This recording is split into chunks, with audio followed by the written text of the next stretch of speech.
Nick, just bringing you up to speed on some of the causation correlation stuff from the latest SEC scores for teaching period 1.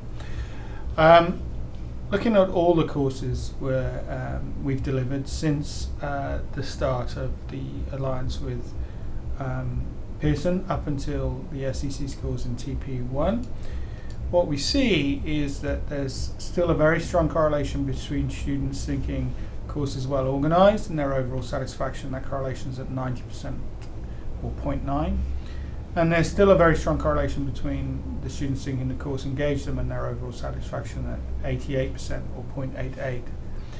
Similarly, when we look at whether they thought the teacher helped them learn, the lecturers, the tutors, there's a strong correlation between that and their overall satisfaction, and no correlation really between what they thought of the technology and their overall satisfaction.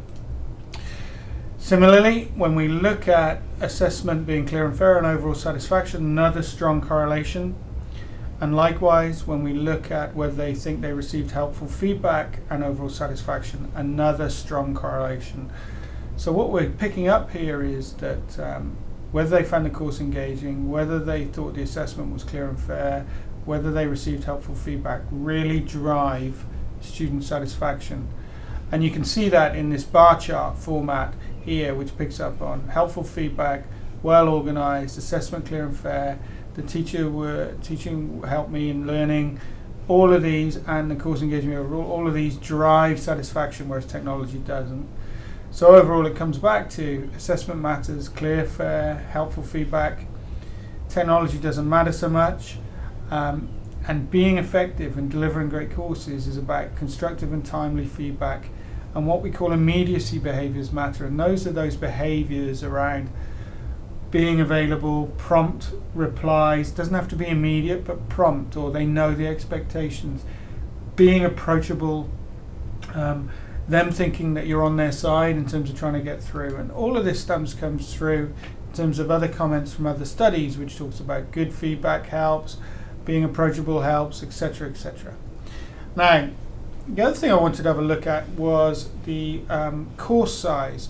So we're just going to go on and look at that. This is looking at correlations between SEC overall satisfaction and course size.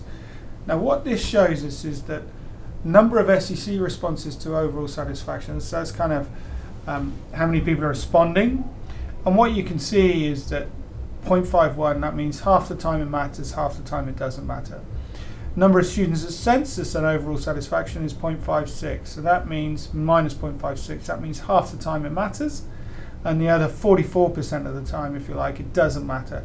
So course size is not a killer for overall satisfaction. Course size matters some of the time, but equally it doesn't matter.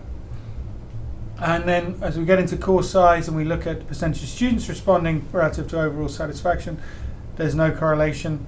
And the number of students at census and whether they got helpful feedback, that's saying that 45% of the time it matters, 55% of the time it doesn't matter.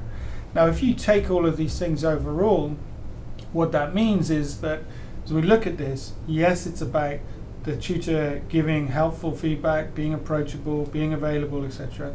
But course size is not the killer. I hope that helps with your thinking around delivering courses and how to improve things. I'll be following through up with many of you individually as well. Thanks a lot. Bye-bye.